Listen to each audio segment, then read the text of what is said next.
Hey everybody, I think today is Friday. I wish I'd quit putting what day it is on my videos because I don't even remember anyway, so I guess it doesn't make much difference. Well, we had a bad storm last night, as y'all saw from my other video I posted, and this catawba tree, I mean, it's still hanging down really low. And it's cool this morning. It's actually, you know, it's a hoodie or a sweater would be not out of the question today. But the sun has come out, and it's going to be a beautiful day. So, I have a little story to tell you. And I thought of it the other night when I was talking to my son on the phone. And it's funny. And it's tragic all at the same time. But sometimes we gotta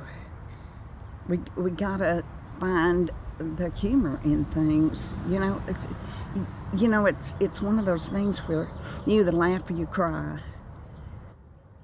Sometimes you do both.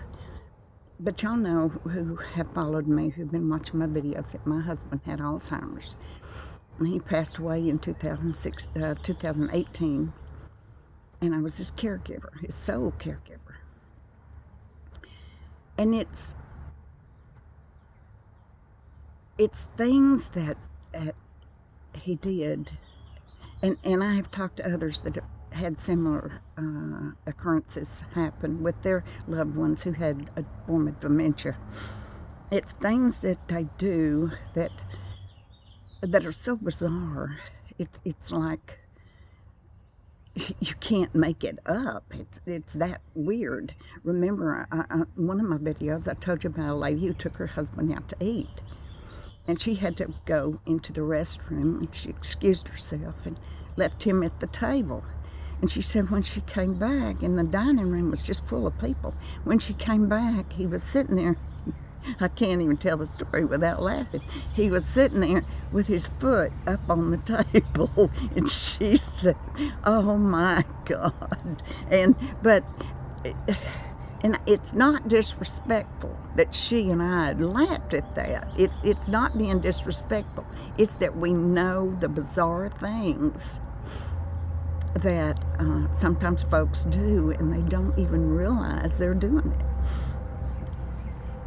But bless her heart, she handled it really well. She just went and sat down and said, "Dear, let's put your foot down here," you know. So she handled it very well. Bless her heart. I hope she's doing okay. I haven't seen her in a long time.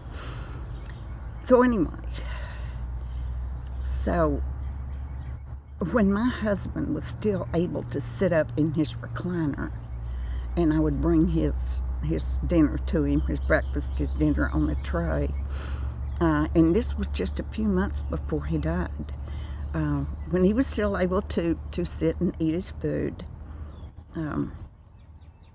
my son was going out of town, and he had grilled some steaks. Now, I wasn't able to use a grill. My husband always did the grilling, so I never used a grill. And I stopped buying steak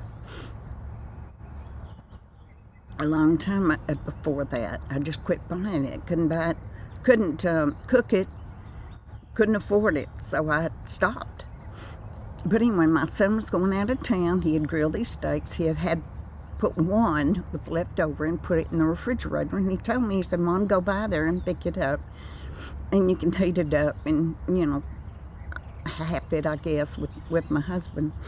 And I did. I went and picked up this big, nice, juicy looking steak, and I thought, Bobby will love this. I will fix it for him.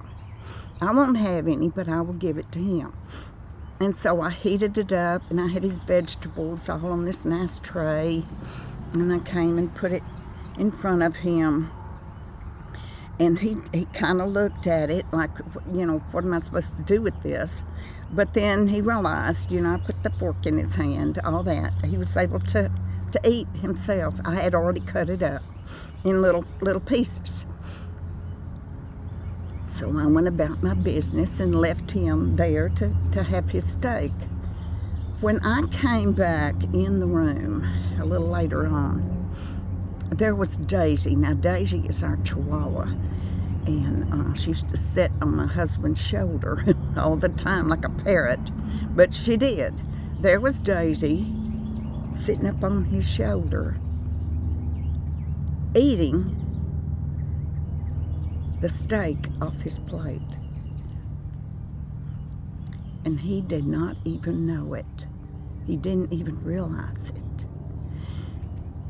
Now that I look back on it, I can kind of laugh. It was kind of funny. But it was also horribly tragic that here he was eating his dinner, and this dog is sitting there eating his dinner, and he's not even aware of it. And that is the horrors of dementia. And I can't even wrap my brain around how terrible that disease is. That's why every year my son and I walked for Alzheimer's. We just felt like maybe giving that little part of ourselves to that cause might make a difference. I don't know if it's going to make a difference or not. It's been over 4 years now since my husband died, and to my knowledge, there's not been any progress in finding a cure. But I wanted to tell you the steak story because I was telling my son it's been over 4 years since I had a steak, and he said, "Mom, I'll make you a deal." He said, "You called your NP and get an appointment to go have your thyroid checked out, and I'll buy some steaks this weekend, and I'll cook us some steaks." So he said, "I can't believe I'm having to bribe my mama to go get her thyroid checked out. But if that's what it takes, that's what I'll do." So, and then I told him the story about the steak and my husband and all that. So I wanted to share that with y'all too, because I want you to understand.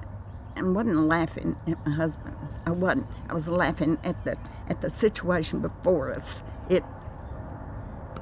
Because there have been many things that happened that he wasn't even aware of. And it was funny. Like I said, it's funny and tragic at the same time. It's just things that happen.